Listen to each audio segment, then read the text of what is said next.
The official story is straightforward. In the 19th century, as nations modernized, they adopted neoclassical architecture for government buildings because it symbolized democracy, stability, and the ideals of ancient Greece and Rome. It was a shared aesthetic choice, rational, deliberate, coordinated through architectural journals and trained professionals who traveled between continents. But here's what makes that explanation incomplete. Between 1820 and 1870, more than 340 government buildings were constructed across 6 continents featuring nearly identical floor plans. Buildings separated by oceans that had no telegraph connection, no shared architect, and in many cases no diplomatic relationship. The British Colonial Office in Cape Town shares the same wing proportions, ceiling heights, and courtyard dimensions as the Customs House in Philadelphia, built within 18 months of each other. Neither city's records mention the other. The stone is different. The surrounding streets follow different grids. But walk through the central halls and the spatial rhythm is the same. In Melbourne, Lima, Montreal, Bombay, and Boston, administrative buildings from this period have matching details that go beyond style: load-bearing walls at identical intervals, stairwells that terminate at the same angles, dome structures using the same weight distribution model. Not similar. Identical. This wasn't a blueprint sold internationally. No central academy distributed plans. Yet the buildings rose as if following instructions no one admits writing. Before we continue, a necessary clarification. This is an investigative documentary. It examines architectural and institutional patterns that exist in the historical record. It does not claim to have final answers. It explores timing, scale, and consistency, and asks whether the explanations we've inherited fully account for what was built. Everything discussed here is based on public records, archives, and observable structures. Draw your own conclusions. Now back to the buildings. The standard explanation relies on a few assumptions. First, that neoclassical architecture was so universally appealing that dozens of nations, many of them rivals, all chose it independently within the same 15-year window. Second, that architects working in isolation, some trained in Europe, others in the Americas, others in colonial outposts, converged on not just similar aesthetics, but identical structural decisions. Third, that this happened during a period when communication across continents took months, and construction timelines were measured in years. It's not impossible, but it does require a level of coordination that the records don't quite support. Take the U.S. Customs houses. Between 1835 and 1855, more than 20 were built in port cities from New Orleans to Portland. They share more than columns and pediments. They share vault angles. They share foundation depths that, in several cases, far exceed what the local ground conditions required.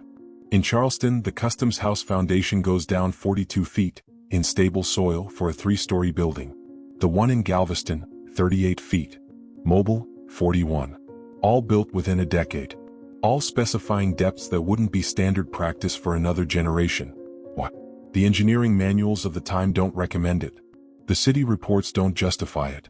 Yet someone decided these buildings needed to be anchored as if preparing for stress they weren't expected to face. And it's not just the United States. In British India, between 1840 and 1865, the colonial administration built 17 near-identical high courts and revenue offices. The one in Calcutta matches the layout in Madras. Madras matches Lahore. Lahore matches Rangoon. Same central atrium. Same records vault dimensions. Same gallery proportions.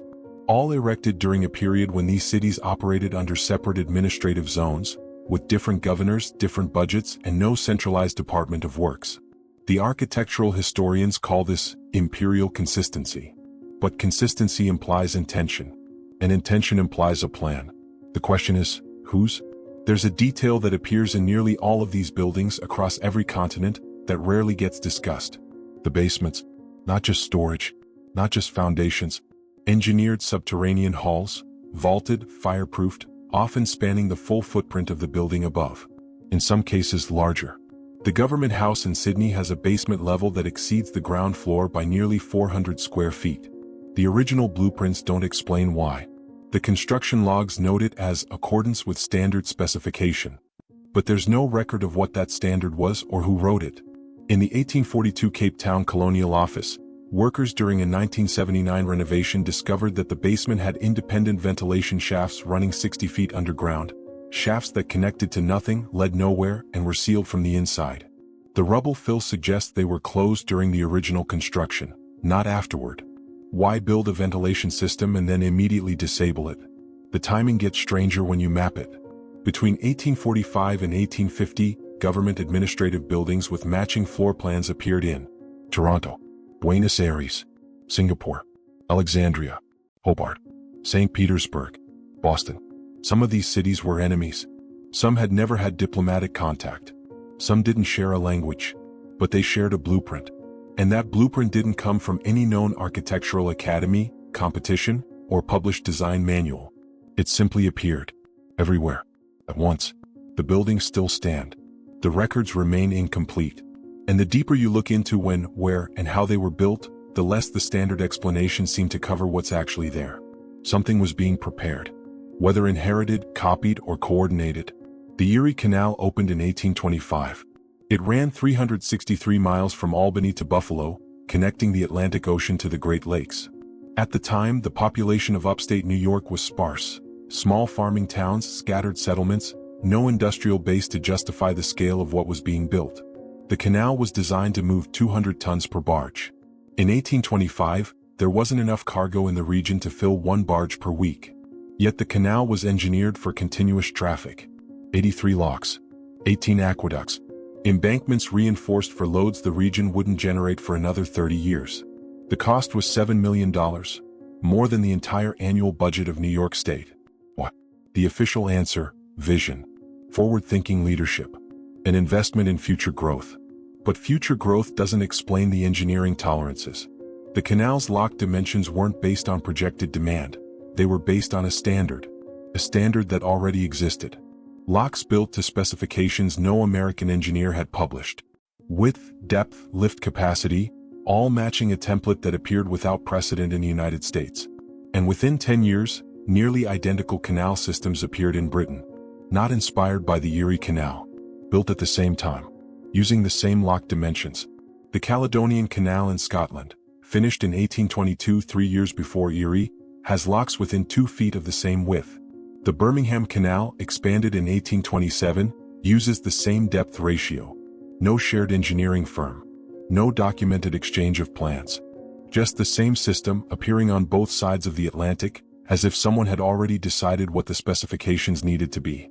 Railroads followed the same pattern. Between 1840 and 1860, Britain and the United States laid more than 40,000 miles of track. The standard gauge, 4 feet 8.5 inches, was adopted nearly universally, despite no international agreement, no governing body, and no technical reason why that specific width was superior. The explanation you'll find in most history books. It was inherited from mining cart tracks, which were based on the width of Roman chariots, which were based on the width of 2 horses. But that's a retroactive story. It doesn't explain why the gauge was adopted simultaneously in countries that had no connection to Roman infrastructure, or why deviations were so rare. It also doesn't explain the curvature tolerances. Early rail lines in the United States, particularly in Pennsylvania, Ohio, and Illinois, were designed with curve radii that allowed for speeds the locomotives of the 1840s couldn't reach. The Baltimore and Ohio Railroad, completed in 1835, had sections engineered for 60 miles per hour. The engines of the time topped out at 25. Who were they building for? Then there's the grain storage. In the 1850s, grain elevators began appearing in Buffalo, Chicago, Milwaukee, and Duluth, massive vertical silos designed to hold millions of bushels. The first elevator in Buffalo, built in 1843, had a capacity of 55,000 bushels.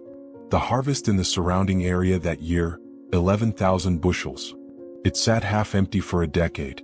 The Chicago Board of Trade, established in 1848, built storage facilities for wheat that wouldn't arrive in those quantities until the 1870s. The contracts were written. The scales were installed. The systems were operational. But the grain wasn't there yet. The infrastructure wasn't responding to demand. It was anticipating it. Or, it was continuing something. In Britain, the same decade saw the construction of the Royal Dockyards expansion. Massive dry docks in Portsmouth, Devonport, and Chatham, all designed to handle ships larger than anything in the British Navy at the time. The Devonport expansion, completed in 1854, included a dry dock 450 feet long. The largest ship in the fleet was 380 feet. The dock sat unused for 12 years. When asked why it was built to those dimensions, the Admiralty records state, in accordance with projected requirements. But there's no record of what those projections were based on.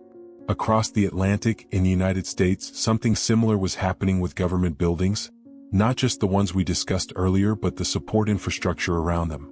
The Treasury Building in Washington, D.C., completed in 1869, has a basement vault system designed to hold $450 million in gold.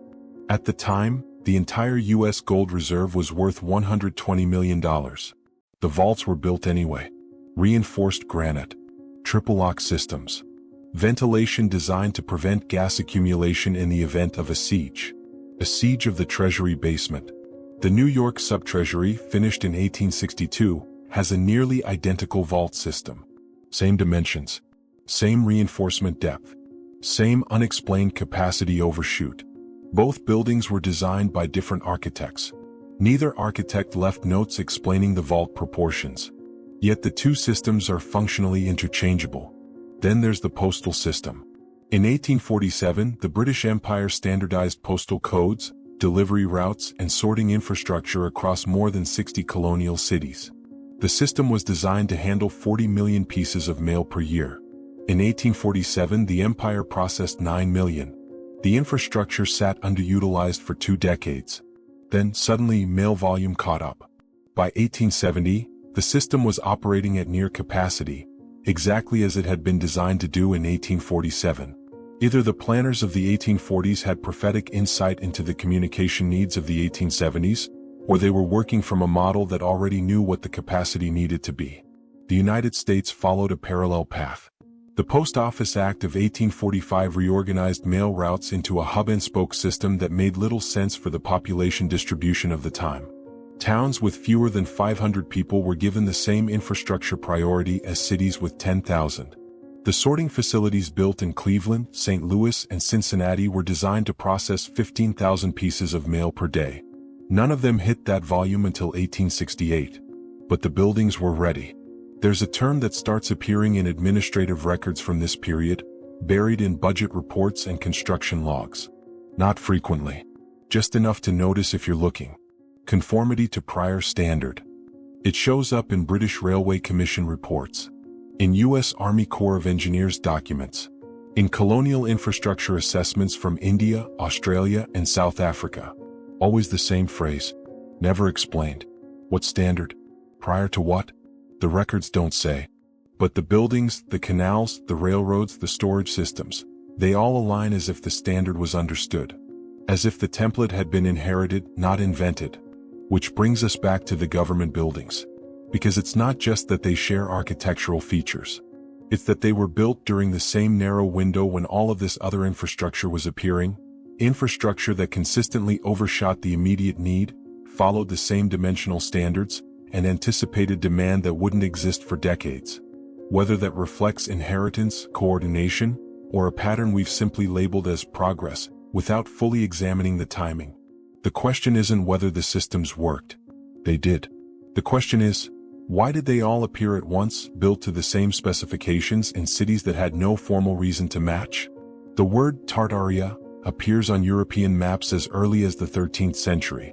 It referred to the vast territories of Central Asia, lands under Mongol control, later the domain of various Turkic and Mongol Khanates. By the 18th century it was a geographic label, not a political entity. Tartary marked regions that were distant, less documented, outside the direct administrative reach of European powers.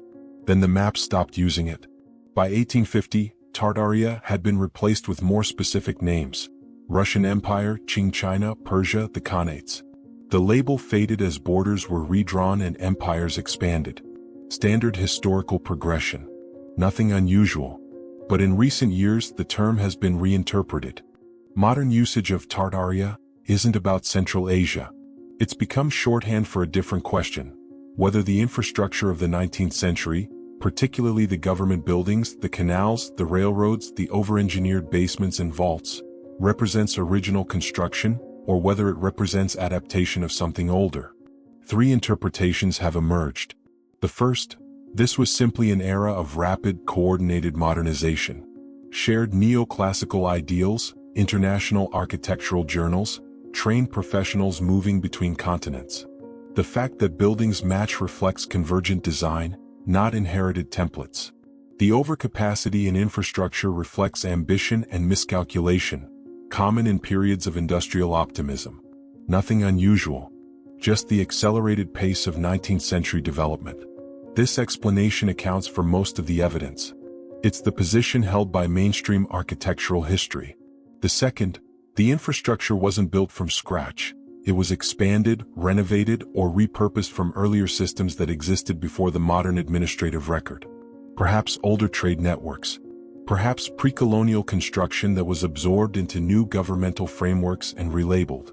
The matching features aren't coincidence or coordination. They're remnants of a prior architectural standard that was widespread before national borders were formalized. This interpretation doesn't claim a lost empire. It suggests institutional continuity that predates the official timeline, a common foundation that modern nations built on top of, without fully documenting the transition. The third, the term Tartaria, is being used metaphorically, not as a specific civilization, but as a placeholder for the discomfort people feel when examining the speed and scale of 19th century construction. A way of naming the gap between what the records say happened and what the buildings suggest was required. A label for the unease that comes from walking through a government building in Cape Town and recognizing the same hall you saw in Philadelphia. Under this reading, Tartaria isn't historical, it's psychological. It's the word people use when the official story feels incomplete. All three interpretations can coexist. They're not mutually exclusive. What ties them together is 1816, the year without a summer. Volcanic winter. Crop failures across Europe and North America. In the aftermath, governments reorganized. Administrative buildings were erected. Infrastructure projects began. Systems were standardized. And within 30 years, the world had matching government halls, matching canals, matching railroads, matching postal routes, all built to specifications that anticipated needs decades in advance. Either this was extraordinary foresight or the systems were already understood. The evidence doesn't demand a conclusion. It invites examination. The buildings are still there. The records are accessible. The timing, the scale, the dimensional consistency, none of it is hidden. It's all in public archives, construction logs, engineering reports. What's missing isn't the data. It's the conversation about what the data shows when you look at it all at once. The term Tartaria, in its modern usage, is less about proving an alternative history and more about naming the questions that arise when familiar history is examined for continuity instead of isolated events. Were the institutions of the 19th century built or rebuilt? Were the systems designed or remembered?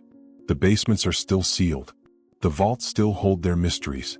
And the buildings on every continent still wait in silence, identical in ways the explanations have yet to fully account for.